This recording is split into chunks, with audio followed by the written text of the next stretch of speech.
தாலிபான் தீவிரவாதிகளுக்கு எனக்கும் தொடர்பு இருக்குன்னு ஒரு போஸ்ட் ஓட்டிட்டு போயிட்டாங்க.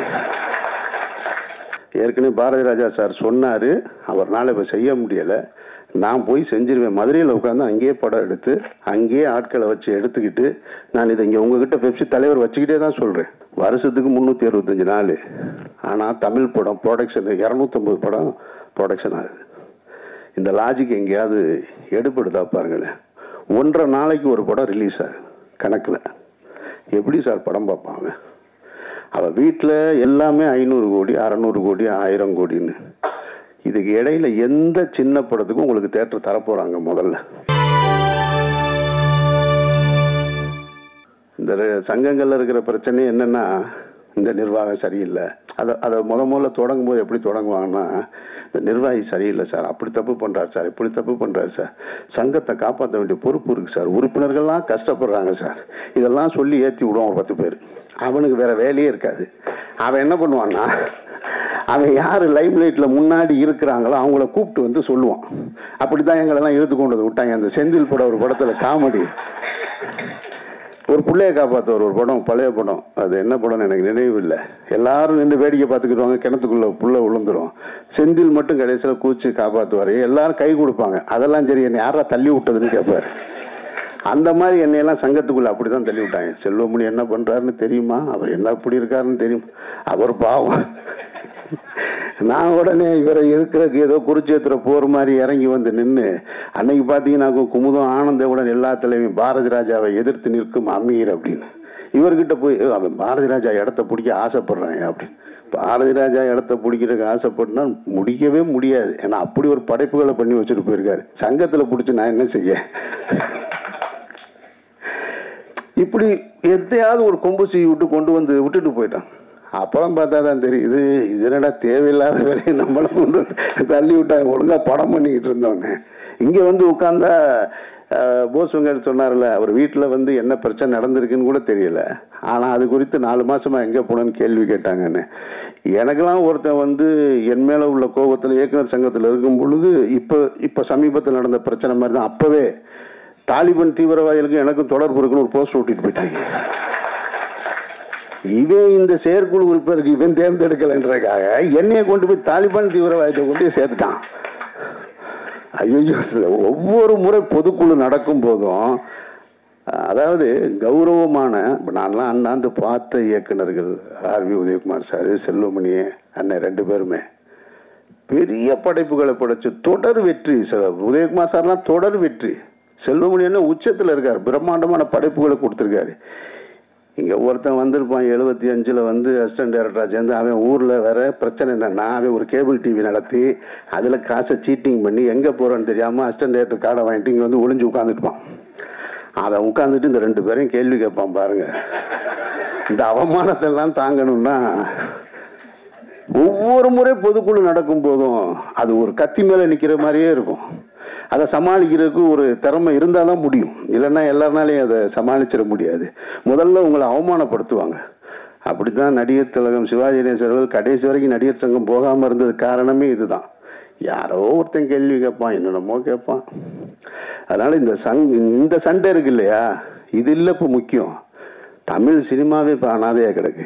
நீங்கள் சங்கங்களுக்கு போயிட்டீங்க, நீங்கள் இந்த சங்கத்தை காப்பாற்றுறது, அன்னை 23 சங்கத்தை காப்பாற்றுறேன்னு.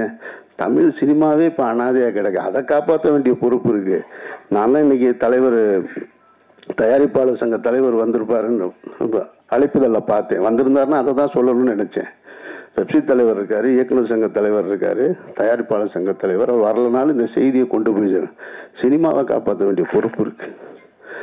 வருஷத்துக்கு 365 நாள். ஆனால் தமிழ் படம் ப்ரொடக்ஷன் 250 படம் ப்ரொடக்ஷன் ஆகுது. இந்த லாஜிக் எங்கேயாவது எடுப்படுதா பாருங்களேன். 1.5 நாளைக்கு ஒரு படம் ரிலீஸ் ஆகுது கணக்கில். எப்படி சார் படம் பார்ப்பாங்க? அவள் வீட்டில் ஏற்கனவே டிவியில் படம் போட்டுக்கிட்டு இருந்தாங்க. அதை தாண்டி இப்போ ஆண்ட்ராய்டு ஃபோன் இருக்குது. ஆண்ட்ராய்டு ஃபோனுக்குள்ளே ஒரு 25 OTT பிளாட்ஃபார்ம் இருக்குது. உட்கார்ந்த இடத்துலேயே படம் பார்க்குறான். இதை தாண்டி ஒரு தேட்டருக்கு வந்து அவன் படம் பார்க்க வேண்டிய அவசியம் என்ன இருக்குது? அதனால தான் வரமாட்டான்னு தெரிஞ்சு தான் எல்லாருமே பேன் இண்டியா மூவியாக எடுத்துக்கிட்டே இருக்காங்க. இப்போ 2 நாளைக்கு முன்னாடி ஒரு படம் கல்கி ரிலீஸு நல்லா இருக்குது. இங்கேருந்து டிசம்பர் வரைக்கும் 7 பெரிய படம் இருக்குது.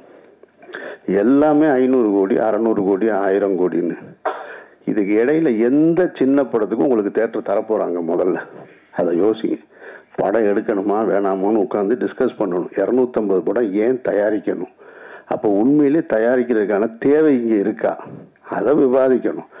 அப்புறம் சொன்னது மாதிரி ஒரு இண்டிவிஜுவல் கையில் சினிமா போயிடுச்சு.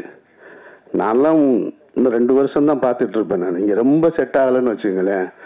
ஏற்கனவே பாரதி ராஜா சார் சொன்னார், அவர்னால இப்போ செய்ய முடியலை, நான் போய் செஞ்சிருவேன். மதுரையில் உட்காந்து அங்கேயே படம் எடுத்து அங்கேயே ஆட்களை வச்சு எடுத்துக்கிட்டு நான் இதை இங்கே உங்ககிட்ட பெப்சி தலைவர் வச்சுக்கிட்டே தான் சொல்கிறேன். சரி பண்ண முடியலாம், ஒன்றும் பண்ண முடியாது. ஏன்னா நான் எவ்வளவு செலவு பண்ணி ஒரு படம் எடுத்துகிட்டு வந்தாலும் தேட்டர் கிடையாதுங்க. தேட்டரில் ரெகுலர் ஷோ கொடுக்கல. ஒரு காலகட்டத்தில் 7-8 தேட்டருக்கு நம்ம படம் ரிலீஸ் ஆகுதுன்னா மதுரைனா இந்த தேட்டரு சினிப்பிரியா சிந்தாமணி இப்படின்னு ரிலீஸ் ஆகும். சனி ஞாயிறுனா மற்ற நாட்களில் 3 ஷோ, சனி ஞாயிறு 4 ஷோன்றது சின்ன பிள்ளை கூட தெரியும். இப்போ எந்த தேட்டரில் எந்த படம் எப்போ ஓடுதுன்னு தெரில, எந்த ஷோ கொடுக்குறாங்கன்னு தெரியலை. தெரியாமல் எப்படி படம் பார்க்க முடியும்? ஒருத்தன் காலையில் படம் பார்க்கணுன்னு ஆசைப்பட்டிருப்பான், இல்லை மதியம் படம் பார்க்கணுன்னு ஆசைப்பட்டிருப்பான். 7:30 மணி ஷோ ஒன்று தாங்க இருக்குன்றாங்க ஒரு தேட்டரில். ஸோ அப்போ ரெகுலர் ஷோஸே படங்களுக்கு கிடைக்கிறது இல்லை. நீங்கள் கோடிகளை கொட்டி எடுக்கிற படங்களுக்கு ரெகுலர் ஷோஸ் கிடைக்காம அந்த படம் எடுத்தான்னா எடுக்கிறேன்னா என்ன? அதுக்கு அந்த காசை வச்சுருந்தா இப்போ நான் ஒரு 8 கோடி ரூபாய்க்கு ஒரு படம் எடுத்திருக்கேன். பேசாமல் அந்த காசை வச்சுக்கிட்டு புதுசாக கார் வாங்கிட்டு சந்தோஷமாக ஊர் பூரா சுற்றிக்கிட்டே தெரியலாம். இது எதுக்கு? இப்போ ரிலீஸுக்கு 1 கோடி ரூபாய் வேணும். ஒரு படத்தை நீங்கள் திரும்ப தேட்டருக்கு கொண்டு வந்து ஒரு படத்தை எடுத்து முடிச்சுட்டா ரிலீஸுக்கு கியூபுக்கு பணம் கட்டி, கியூப்லாம் அண்ணனுக்கு தெரியும். முதல்ல அவங்க தொடங்கும் போது எப்படி நம்ம ஆஃபீஸில் வந்து நின்று அப்படியா ஒரு 2 கொடுங்களேன், 3 கொடுங்களேன், 4 பிரிண்ட் கொடுங்களேன். நீங்கள் 50 அப்போல்லாம் 65 பிரிண்ட் 70 பிரிண்ட் போட்டுக்கிற ஃபிலிமில் நீங்கள் ஒரு 5 மட்டும் கியூப் கொடுங்களேன்னு கேட்டுக்கிட்டு இருந்தவங்க இன்றைக்கி மோனோபோலி ஆகி உட்காந்துருக்காங்க. அவங்கள போய் கேள்வி கேட்கணுன்னா கேள்வி கேட்க முடியாது. 2 வாரம் 3 வாரத்துக்கு மொத்தமாகவே நீங்கள் பணம் கட்டிடணும். ப்ரொடியூசர்ஸ் எல்லாமே போய் இப்போ கியூப் முதலாளி ஆகிட்டாங்க. நான் பெப்சி தலைவராக இருக்கும்பொழுது இதே மாதிரி ஒரு பிரச்சனை நடந்துச்சு. இதே எப்படி என்கிட்ட வாய்ப்பு கேட்டு வந்தாங்களோ கியூபு, அதே கியூபுக்கிட்ட நான் திரும்ப போகும்போது, நான் பெப்சி தலைவராக இருக்கும்போது போகும்போது நீங்கள் வெயிட் பண்ணுங்கள் வெளியில் அப்படின்னு ரொம்ப கடுமையான வார்த்தைகளை பயன்படுத்திட்டு தான் சொன்னேன். நான் இந்த மோனோபோலி சிஸ்டம்லாம் இங்கே வச்சுக்கக்கூடாது, நீங்கள் ரொம்ப பிரச்சனை பண்ணீங்க, இந்த ஆஃபீஸே இருக்காது அப்படின்னு சொல்லிட்டு இன்றைக்கி அப்படி ஒவ்வொரு தனித்தனி முதலாளிகளாக அவங்க கையில் சினிமா மாட்டியிருக்கு. அதிலிருந்து சினிமாவை காப்பாற்றணும். சினிமாவை காப்பாற்றினா தான் எடிட்டர் உங்களுக்கு வேலை. அதில் தான் நீங்கள் 2 பிரிவாக இருக்கீங்க. அதில் தான் ஒவ்வொரு சங்கங்களே 2 பிரிவாக இருக்கீங்க. முதல்ல சினிமா இருந்தால் தானே நம்ம இருக்க முடியும். அப்போ சினிமாவை காப்பாற்ற வேண்டிய பொறுப்பு இருக்குது. சினிமா கொஞ்சம் கொஞ்சமாக மாறி மாறி மாறி மாறி அடுத்த தளத்துக்கு போயிருக்கு. அதனால் இது ஒரு பெரிய டிஸ்கஷன் தேவைப்படுது. அதில் நடப்பில் படம் தயாரித்து கொண்டு இருக்கக்கூடிய இயக்குநர்கள், ப்ரொடியூசர்ஸ்னு ஒரு காலத்தில் தனியாக இருந்தாங்க. இப்போ ப்ரொடியூசர்ஸ்னு எங்கே இருக்காங்க? 10 ஹீரோ இருந்தால் 10 ஹீரோவும் ப்ரொடியூசர், 10 டைரக்டர் இருந்தால் 10 டைரக்டரும் ப்ரொடியூசர். அப்போ இவங்க தான் இப்போ படத்தை உருவாக்குறாங்க. அப்போ இவங்களோட உட்காந்து இந்த சினிமாவை எப்படி எடுக்கிறது, இது உண்மையிலே மார்க்கெட்டிங் இருக்கா? ஓடிடின்னு சொல்லிக்கிட்டே இருந்தாங்க. இப்போ ஓடிடியில் எந்த படம் வாங்குறதில்ல. நீ தேட்டருக்கு போயிட்டு வான்ட்டான். தேட்டருக்கு வந்தால் இங்கே ஸ்க்ரீன் கிடையாது. அப்போ இன்னும் ஒரு 1 கோடி ரூபா செலவு பண்ணணும். 1 கோடி ரூபா செலவு பண்ணுறதுக்கு பணம் ரிட்டர்ன் வருமானா உறுதியாக தெரியலை. சரி, தேட்டருக்கு போன எல்லா படத்தையும் ஓடிடியில் வாங்குறாங்களான்னா அதுவும் கிடையாது. அப்போ இதை உட்கார்ந்து நீங்கள் வரைமுறைப்படுத்த வேண்டிய மிகப்பெரிய பொறுப்பு அத்தனை பேருக்கு இருக்குது. அதனால் இதில் புதுசாக தேர்ந்தெடுக்கப்பட்டவங்க, பழைய நிர்வாகிகள் அதெல்லாம் தாண்டி ஒட்டுமொத்த சங்கங்களும் சேர்ந்து சினிமாவை காப்பாற்ற வேண்டிய பொறுப்பு இருக்குது. அந்த பொறுப்பை இந்த நிகழ்ச்சியின் மூலமாக எல்லோருக்கும் அது செய்தியாக போய் சேர்ந்து அடுத்த கட்டத்தை நோக்கி நகரணும். அதை இயக்குனர் சங்க தலைவர்கிட்டையும் பெப்சி தலைவர்கிட்டையும் இங்கே வராமல் இருக்கக்கூடிய தயாரிப்பாளர் சங்க தலைவர்கிட்டையும் கோரிக்கையாக வச்சு விடைபெறுகிறேன். இந்த விழாவில் கலந்துக்கிறதுக்கு எனக்கு வாய்ப்பளித்ததற்கு நன்றி.